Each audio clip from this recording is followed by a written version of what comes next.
Welcome to Luca and Miguel. Enjoy the video. You begin by making PowerPoint ready. Install or sign in templates, cloud save, and fonts sync.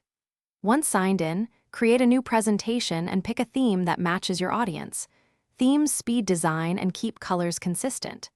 Make sure to set the slide size early to 16, 9 for screens or 4, 3 for older projectors, because changing size later can shift layouts. Save right away to OneDrive or a local folder, so auto recover and version history protect your work. Now you construct content with consistent structure. Use Slide Master to define fonts, logos, and footers once, because that ensures every slide follows the same style. When adding slides, pick layouts, title, to content, or blank, so you don't fight spacing later. Insert images, charts, and smart art to communicate data visually. Once inserted, use Format and Align tools to snap objects into place. Also, group related items and use.